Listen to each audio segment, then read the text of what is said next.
My name is Ian Stedman. I am the visiting scholar at the Canada School of Public Service, but I am also an associate professor in the School of Public Policy and Administration at York University in Toronto. So I should say a little bit about my background. The work that I generally have done as an academic has been mostly focused on parliamentary ethics, so the ethics of our elected officials and the rules that apply to them. As you can imagine, that topic, that area, is a little bit different than public service ethics. Obviously, parliamentarians, our elected officials, are accountable in different ways and under different rules than the public servants are. One of the things that really does bind them together, and that has allowed me to, I think, bring some different perspective into the work I'm doing now, is that parliamentary ethics has long been a really nuanced conversation about what the right balance is between having values in place for our elected officials to strive towards and having rules to which they must abide or comply. And what we've seen in the recent dialogue surrounding values and ethics in the federal public service is that one of the major tensions that keeps coming back in our conversations is the balance between having values that we strive for and having some sort of mechanism that forces us to be accountable for striving towards and meeting those values. And I would say that if you've read the Deputy Minister's Task Force report so far, you'll see that that tension plays out quite a bit. To what extent is accountability the important bit here, and to what extent is guidance important? So what I want to do today is to take a couple of minutes, not to solve all the problems of public service values and ethics or to offer some insight that will change everything, but to say I've been here for 4 months, I've had a chance to talk to many of you about what you're experiencing and what you're thinking and what you're going through, and to look at the Deputy Minister's report itself. And I want to maybe offer some of my own reflections on what I think is happening, what kinds of conversations we are having, and maybe a little bit about where we might need to be headed in order to make sense of the renewed dialogue on values and ethics as we move forward.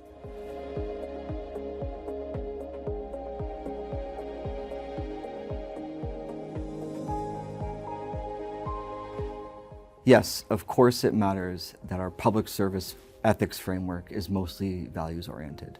The intent has always been to provide us as public servants, or yourselves, with the flexibility to strive towards particular ends, towards these values. And values, instead of rules, allow us the opportunity to, apply a standard in an evolving context. When we have rules, they can sometimes feel more rigid and more restrictive.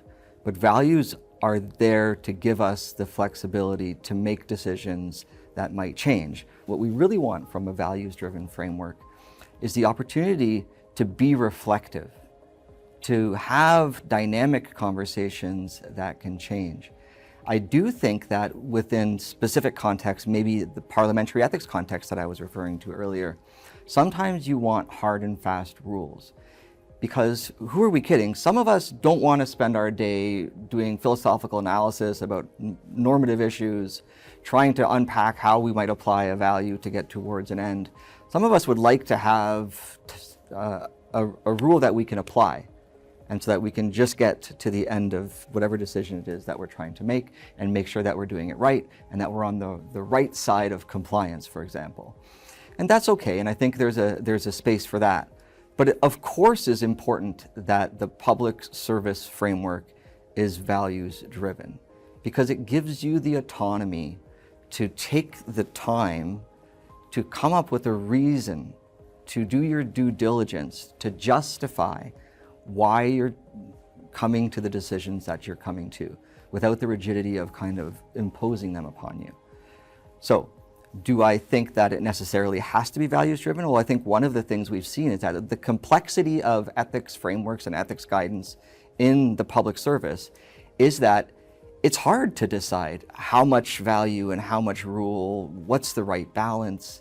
But In a dynamic and changing workforce with complex social issues, I think we're at a moment right now where weighing to the side of more values-driven analysis is going to be helpful as the world around us continues to evolve.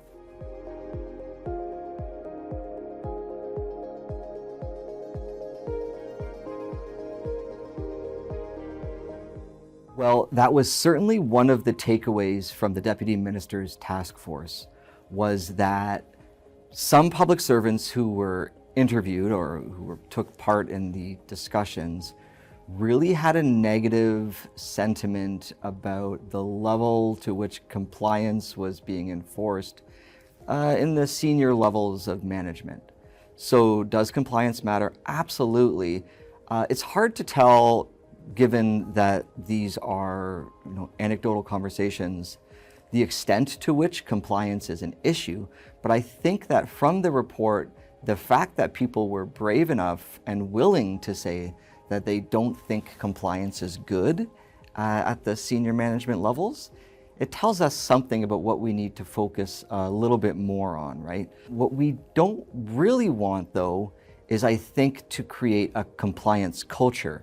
Even though it's important for us to be talking about whether compliance is effective, whether it's being overseen and enforced, whether people are actually abiding by, what we don't want to do is change the narrative away from that values focus that we were just talking about into a compliance focus. Because then what you take away is the ability to creatively and reflexively make decisions that you are prepared to justify. And that's what I think values are good for. They give us the tools and the language to help us justify how we've worked through nuanced, complex problems. If we only have rules and we're only striving for compliance, well, maybe we're being a little less creative in the way we think through the things in front of us. But I think one of the major takeaways from my time here has been to see what was in that report and to hear what I've heard from people as I've spoken to them. And compliance does matter. The hard part is figuring out how to strike the right balance with compliance versus having that freedom to take risks and make mistakes and justify decisions.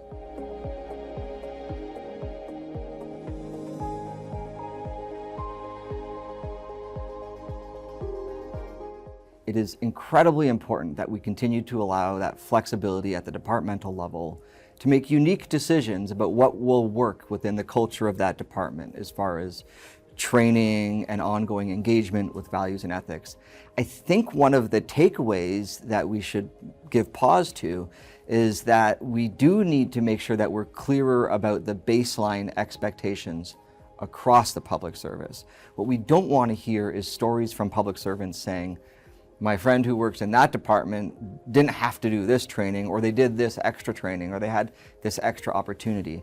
I think one of the things that might emerge from this renewed dialogue on values and ethics is a kind of enterprise-wide baseline focus on creating these minimal spaces. So what I mean by that is onboarding. There has to be some sort of standard baseline expectation for onboarding. And the question is does it need to go further than it does now? The Canada School of Public Service does offer resources. They're working constantly on updating those resources. But to what extent is that part of the culture of the broader public service to make engagement with those resources a priority? And to what extent do managers take pause on a yearly basis to say, is now a right time to kind of renew some of the training or to offer some of our public servants an opportunity to engage in that training again? I think we definitely have to leave space for the departments to be creative, to recognize when they're going through innovative cycles where they need to maybe be a little more forward-looking with their ethics training. But we also have to constantly ask ourselves if we're doing enough at the baseline across the public service. Because we do have to equip public servants in a very, very dynamic world with very new challenges, with cutting-edge tools so that they can have these conversations, but more importantly, so that they can have conversations where they feel confident about justifying their decision-making. Because that's really what accountability is, right? It's not that we always get it right. It's that if we are getting it wrong, We've done our absolute best to be as thoughtful and as informed as possible so that we can justify our decision making. Sometimes things don't go perfectly, but if we don't have the tools to do our best, then we're always going to fail.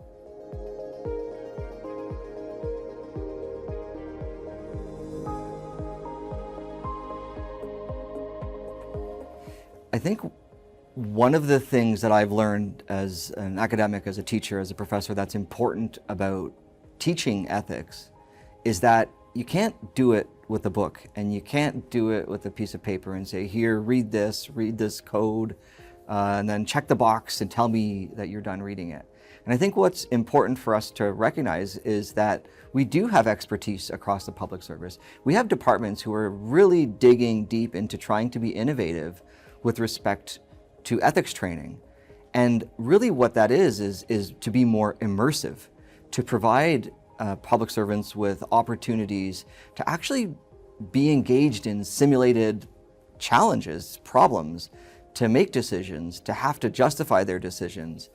I think one of the ways that we can make sure we internalize values is to not just make ethics training a standalone thing. It has to be, in part, for onboarding or for annual kind of updates, but it also has to be deeply ingrained and built into the culture of a department, that we have small conversations often about new challenges. And I think one of the things we have to get past, which may be harder, is we don't just talk about ethics when we're confronted with a dilemma. I think we need to start moving towards a culture where if I've grappled with an issue and I've come out the other end of it, or if I've been challenged by it, maybe I share it. Maybe we do these kind of lunch talks where people are asked to share something they've recently dealt with, and they're kind of like case studies, but informal, where there's an ability to just share the challenges of dealing with values and ethics issues on an ongoing basis, so that it isn't kind of slushed off to the side and it's more part of the culture of the workplace.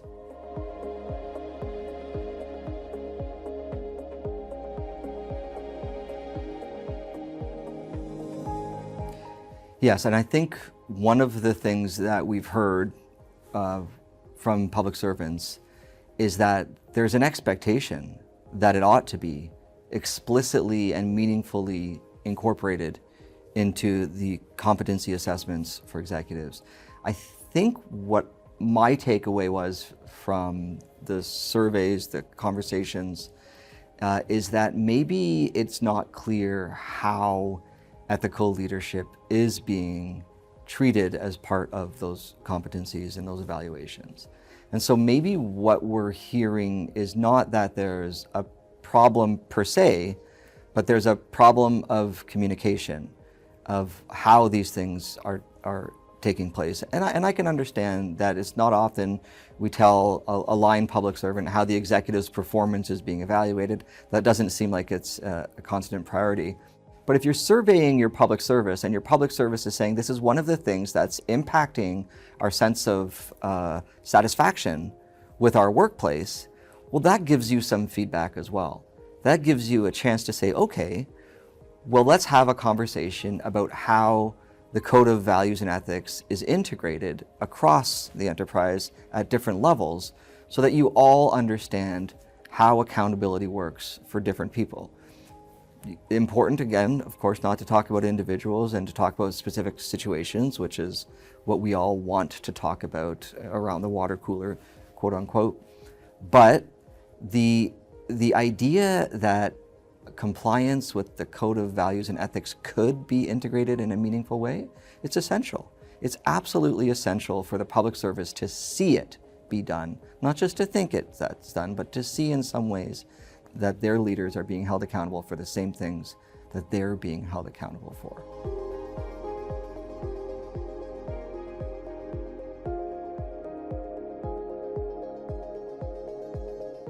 Yes, I think there's absolutely no quick fix to this. There's no one right answer.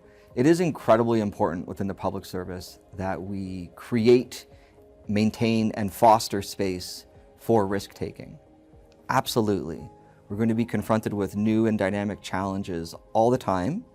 And if we don't have a culture that is permissive of risk-taking, we're going to lose out on providing the best possible service to Canadians.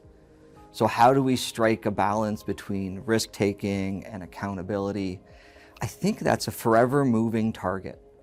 I think there's going to be some times in the ebb and flow of policymaking where you really do need to take risk, and sometimes you need to take that risk with less data than you'd like to have, imperfect information. And so in those moments, your leaders, I think they have to be more permissive. You have to be given the space to make mistakes, because if you're going to be innovative with imperfect information, you're taking a higher risk.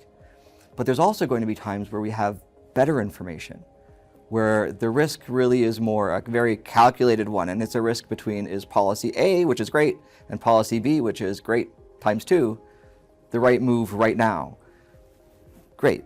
In those moments, you can actually have a greater compliance focus because you have more information upon which to take your risks. And so you can be a little more deliberate and thoughtful and methodological about what you're doing. But what I think is important about this conversation in terms of risk-taking versus compliance is that we have to be flexible enough to understand that it's not always going to be the same thing. And we do have to have openness to revisiting our culture with respect to compliance every so often.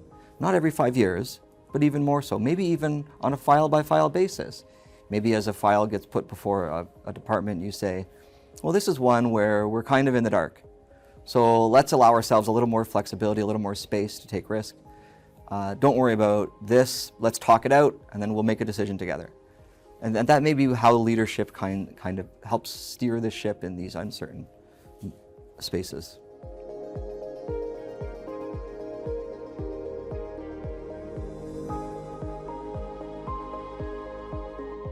To wrap up, I'd just like to offer a couple of overall reflections about some of the things I'll take away from my time as a visiting scholar in the Canada School of Public Service.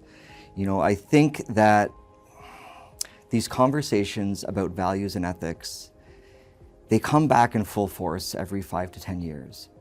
And sometimes there are significant changes and sometimes there are very minor changes, but we have this sense that we need to continue these dialogues. I think right now we're at a point where we're recognizing the dialogue needs to constantly evolve and stay with us. But what I think is heartening for me is that even though the people I've spoken to and the report seem to demonstrate that there's a disconnect and that people are feeling challenged by values and ethics, for me what's heartening is that you're having this conversation and that so many of you have reached out to me to try to express what it is that you're grappling with, and so many of you have participated in the Deputy Minister's Task Force dialogues to contribute your perspectives. So that's a good thing. That's a good thing. Even though in the moment, in those challenging moments where you don't know what the answer is, it feels like it's a bad thing, the fact is that the modern public service is recognizing within itself that engaging in conversations about values and ethics is essential. And so I'm very pleased to have hopefully contributed a little bit to that ongoing conversation, and I will continue to engage with it in my work and engage with you if you'll reach out to me as you have before to try to add value back into the ongoing conversation that's being had. Thank you very much.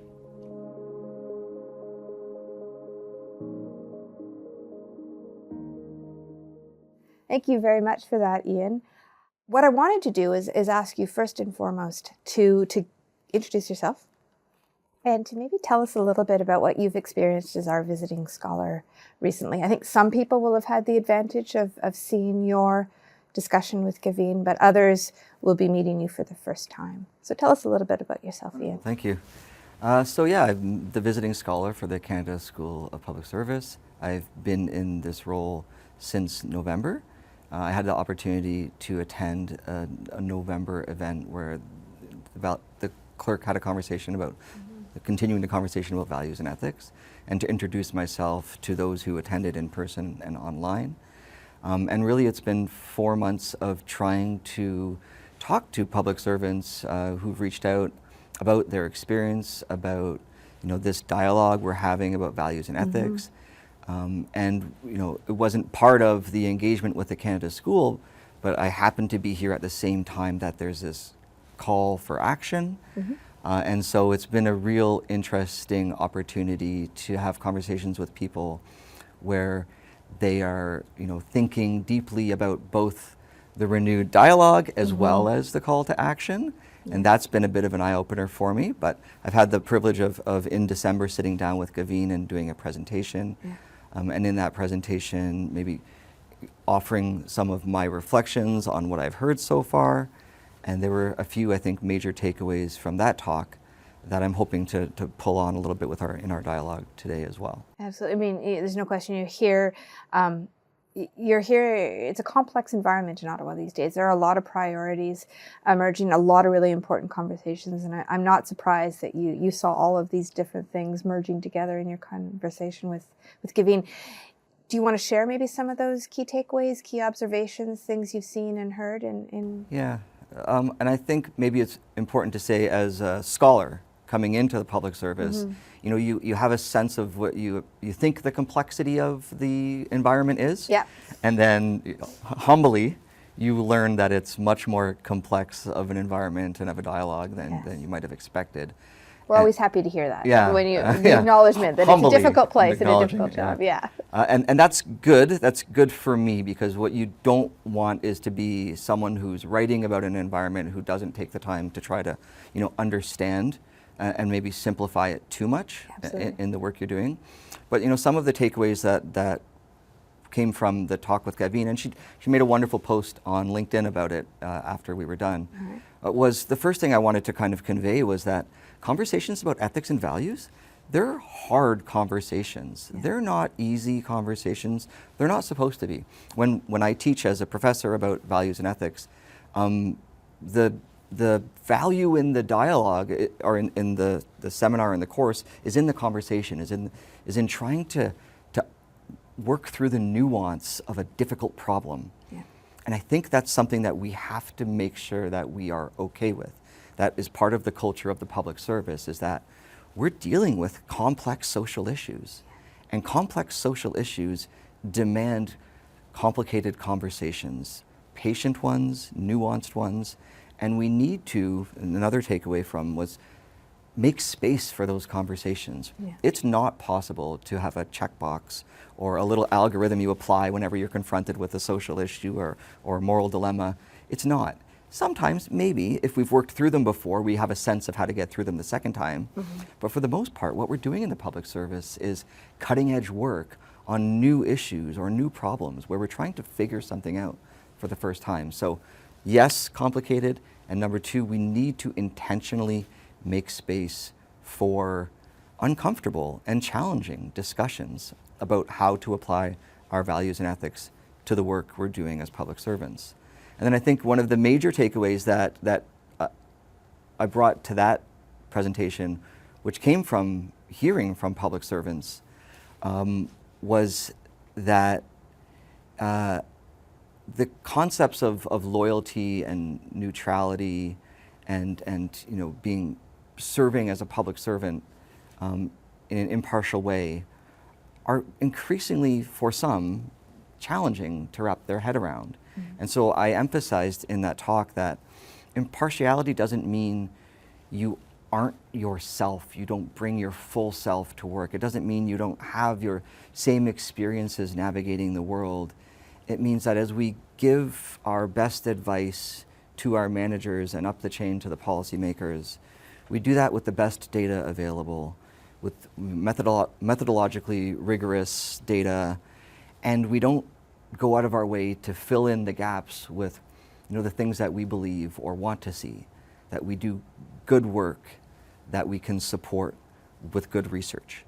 And that's an important thing that we have to fundamentally keep tied to what it means to be a public servant. Absolutely. But that is increasingly complicated to do in social environments and on social issues where maybe we don't have all the data that we'd love to have quite yet. Absolutely. And as you mentioned earlier, on issues that are so nuanced and so gray and so complex to begin with, so figuring out exactly what data is required to unpack those issues is difficult too. 100%. So you and I had the advantage of having a bit of a chat beforehand. And you mentioned that you were, I was going to use the word deluged with perspectives and insights, sort of really approached by public servants to share their views. What did you hear from public servants? What did they want to share with you? Yeah, so right after the original meeting with the clerk where we did the follow-up in November, I said in my 5 minutes on the podium, please reach out to me via LinkedIn, via Twitter, or whatever it's called now, send me an email. And that my inbox was filled. And I spent the next few weeks in conversation with public servants from all over, right? Public service is huge. So I, had an opportunity to speak with people who lead, different caucuses of public service groups, individuals who have maybe been recently onboarded, people who've had challenges within their department. And it was fascinating because I think as an outsider coming in, I wanted to believe that people had space within their departments to work through some of the complexity of their day-to-day, of the things that they were dealing with. And I was really startled by how many people wanted to talk to me about the things that I thought were like line issues that you would deal with, that you'd have someone within your department, within your management team, who would have created space for those kinds of conversations. And yet some reached out to me and said, there's some systemic issues. Look at this data. This data is telling us something. When are we going to do something about it? And that was challenging for me too, because I'm coming in looking at the Code of Values and Ethics, thinking, what is the new conversation supposed to look like? And then I'm having people approach me saying, we have a lot of data and we still have problems. Why is no one doing anything about it? That can be a little bit overwhelming for me trying to figure out what I can contribute for them, Right. Without being an ethics executive or being a public servant or being someone who has control over those problems. But it was fascinating because I really got a good cross-section of perspectives. And I would say the last thing is, again, you couldn't separate the conversation from diversity and inclusivity from the conversation on values and ethics. Yeah. For sure, that symposium put those two things together. And so, of course, that dialogue is going to merge. And for me, that seemed to set the tone for what I should be looking at and thinking about in my 4 months as a visiting scholar, which is, what's that connection? What's the intersection? Is it a tension that we can kind of tease out? Or is it something that needs a little bit more attention than maybe I could give, or maybe the public service needs to start giving, to figure out what to do with the tension people are feeling at that intersection? Absolutely. And that's where you can be extremely helpful, suggesting ways that we can resolve that tension, but sharing that outside perspective. I was going to ask you for a little bit more in terms of what were people sharing with you? Were there certain values and ethics that, principles maybe, that were coming to the fore more than others? Did you see certain values and ethics in tension more than others?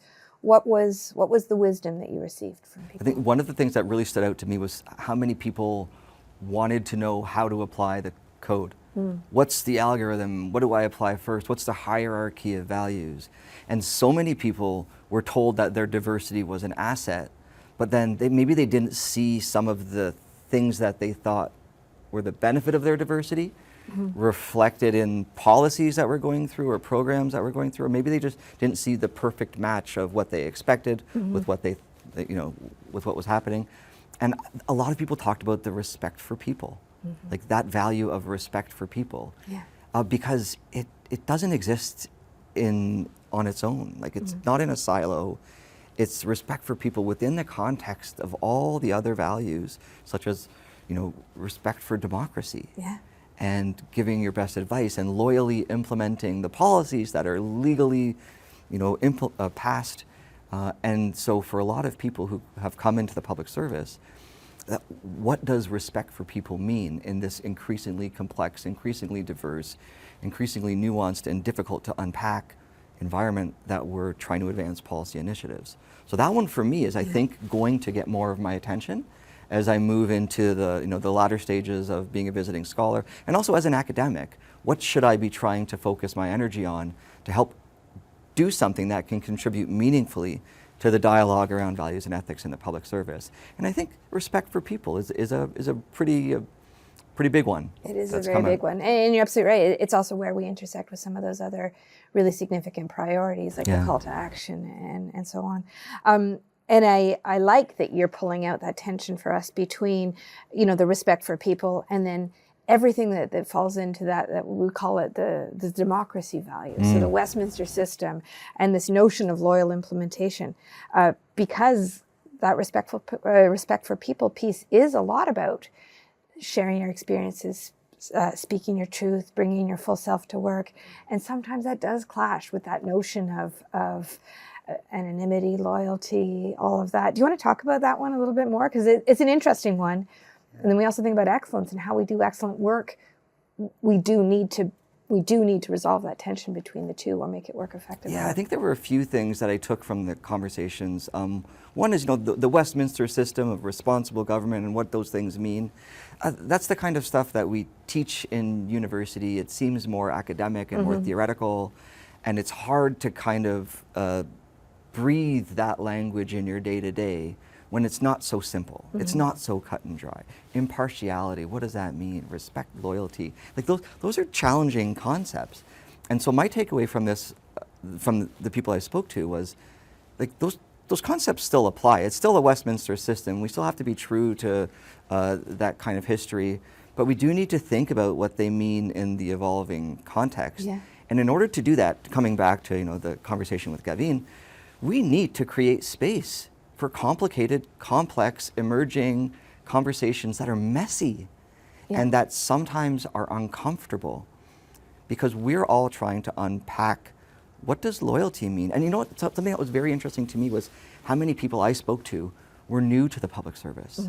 And I'm, to be personal, I'm raising 3 little girls in a world that's very different than the one I was raised in. Yeah. They're digitally connected, they're always online, they're told that their opinion matters, right? Yeah. And I think that's what we want for our children as we're raising them, but that's also the public service we're getting. People who have come into the public service in the last 5 to 10 years where they're active, they're online, they're vocal, and they come in with a specific, I want to say, what's like worldview about social issues.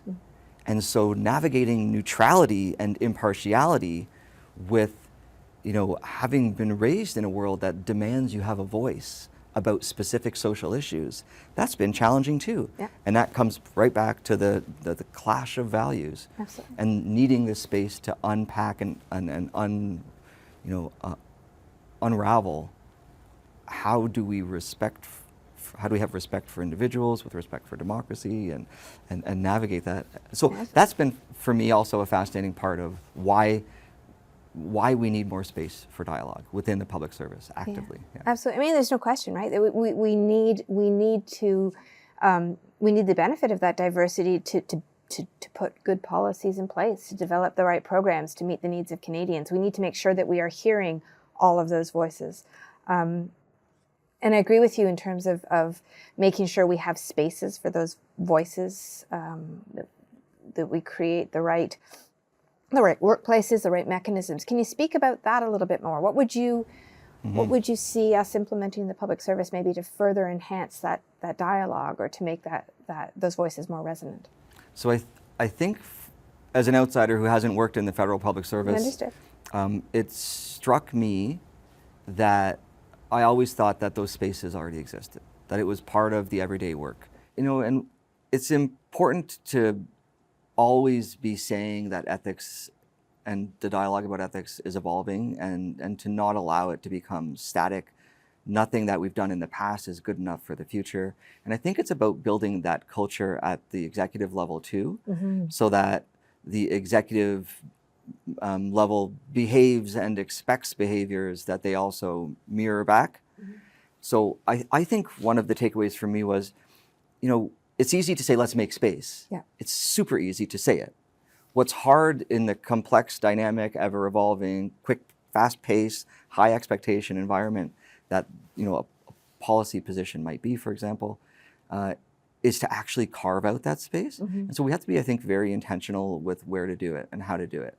And that doesn't mean doing it in an ad hoc way. It probably means having a conversation at the management level, at the executive level, saying, are there ways in which we can restructure how a file starts or how we get people working in teams to intentionally put space in there for a conversation about values and ethics? And sometimes those conversations will be quick. Not every file demands a 3-day journey into the values and ethics code, but some of them are going to be important. Yeah. And I also think that from what I heard, some of the public servants don't feel, not just that they're given this space, but when they do express something, that it's being heard.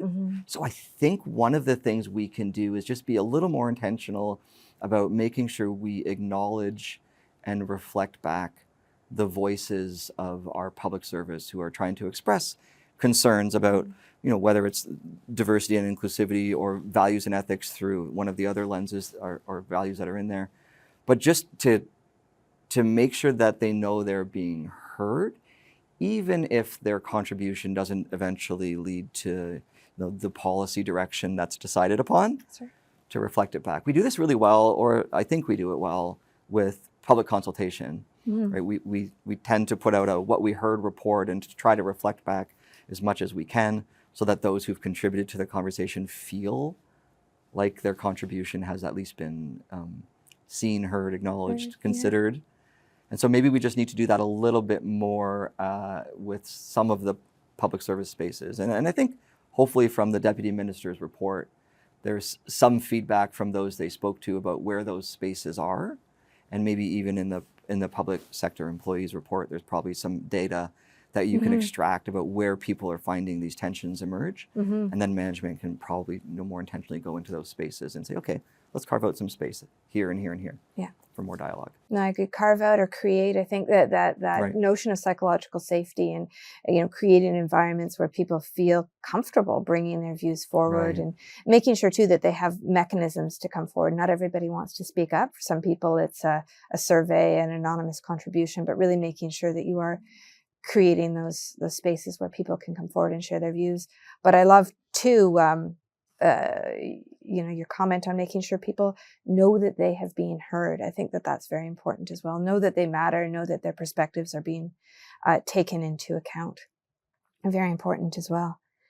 When you reflect on your time here, one of the things that we most value from our visiting scholars is insight, reflections in terms of what we need to think of and do as public servants. You've talked a little bit about creating safe spaces or creating spaces for people to speak up and to talk about ethics.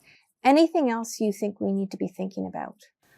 I think within the context of space, one of the things that I think is important to mention too is that employees or public servants are creating space with each other, not just within the hierarchy of their day-to-day.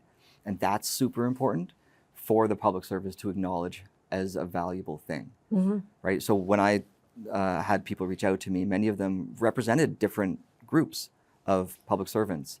And it was in those groups that they found time to talk and to share and to feel like they had someone else and to not feel alone and to work through some of the issues that I think are going to be increasingly important because our workforce is working in much different ways now.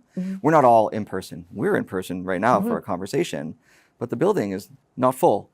And so we do have to intentionally create space for the dialogue to take place, and even in the digital world, which I can tell you that when someone asks me for a meeting on Zoom or Teams, I'm always like, does it have to be? But for many it does, and for a big chunk of our public service, that's an important part of our future. So we have to be very intentional about what that looks like. One of the other things that I think I would want to emphasize is that the conversation that has emerged from the values and ethics dialogue has been a lot of it has been about the future of data in the work that we're doing in the public service. And that maybe stood out to me a little bit too, and I'll try to articulate it. But when I spoke to people, they were comfortable in who they were, but they weren't comfortable in that fact that who they were and the uniqueness of what they bring to the public service was being properly reflected back in the work product. And coming back to the dialogue with Gavin about what it means to impartially provide advice and up the chain, I think one of the things I'd like to think a little bit more about is, do we do a good enough job of having the data we need to make the case we need for inclusivity and diversity within the different complex policy spaces? Because if we want to only send advice up the chain that is well supported, methodologically rigorous, right, that exemplifies the kinds of things that we want, right, we have to be able to demonstrate that diversity matters, that it creates better policy. And I think maybe that's where part of the disconnect is how do I demonstrate that the perspectives I offer can actually bring value to the policies that my department is putting forward? And so I thought maybe a more intentional conversation could be had about what data is there, what data isn't there. And I think as we move towards this very digital public service that's really emerging, we're having a lot of great conversations about what data is and what it isn't, and who's represented in it, and what we should be using it for and what we shouldn't be using it for. But we have to marry that conversation with, what do we want to use data for? Not just what's there and what can we do with it, but what data do we want in order to bring about the world, the public service that we want to see? And it may be the case that we have gaps. It may be the case that we have gaps we need to fill.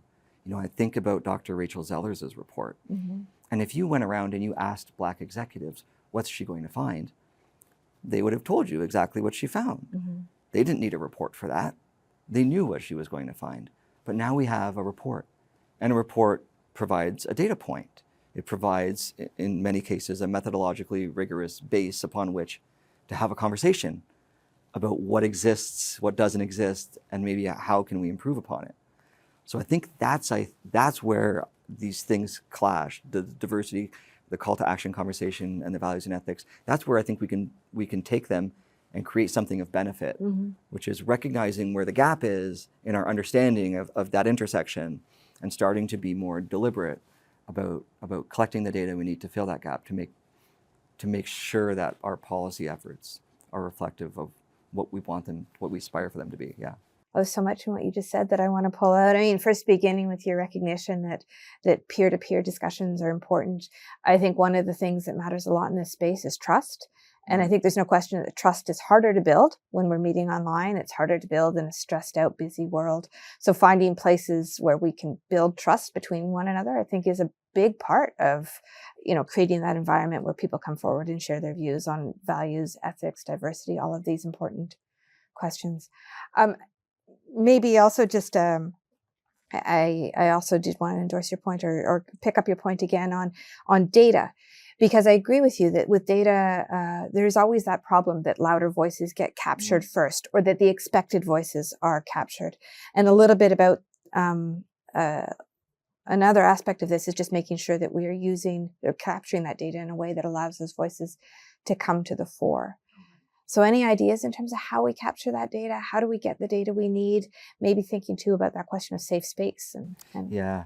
I do some work in the healthcare space too, and we talk a lot more in healthcare about including patients, right? Nothing about us without us. Yeah. And we're doing a lot better job as a society and as a public service of saying who's at the table, who's around the table, who's impacted by the conversations that the people at the table are having. And I think that's something that we should be proud of and that we should continue to celebrate, is our ability to build more inclusive conversations and spaces where those can happen. And perfection is a hard bar to hit.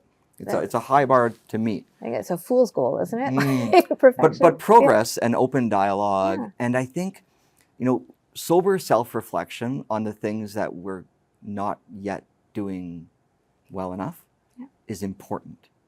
So I think if we're going to do right by these two conversations that we're having, the call to action and the values and ethics one, I think we have to be a little bit brave about being uncomfortable and about sharing with one another. That's easier said than done. I understand that. And some people might not feel like they can speak up.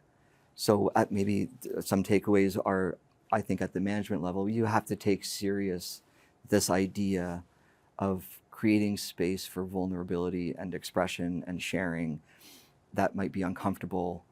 But it's in those dialogues where you're going to learn the most about the things that really matter to the people whom you want to do well within the public service. But that's not comfortable. That's not easy. That's okay. Public service isn't easy. Yeah. We just have to find, I think, the courage to keep on that path. And not to put it on public servants themselves. It's not that I want them to feel like they should be speaking up despite any sort of objection or feeling of uneasiness, but they do need to be very deliberate and very conscious about the fact that, this is a Westminster system. Yeah. There are values that are important to the proper functioning of our public service and of our government. And if you're going to work in the public service, you have to find space to grapple with those values. Yeah. And so it's on both. It's not just the public servant, it's not just management. We do have to both sides continue to work towards creating that space for the uncomfortable, progressive, open-minded conversations so that we can continue to be progressive. Absolutely. Yeah. Bringing us back to your first point, it's gray, it's nuanced, and the only way we unpack or deal with nuanced things is by creating those spaces and having those dialogues. Absolutely. Well, thank you very much, Ian, for that. Really a lot to think about there. I'm grateful for your contributions. On behalf of all public servants, I want to thank you for the work you're doing to help us unpack both of these complicated priorities, both values and ethics and the clerk's call to action. So thank you very much for that. Thank you very much for the opportunity.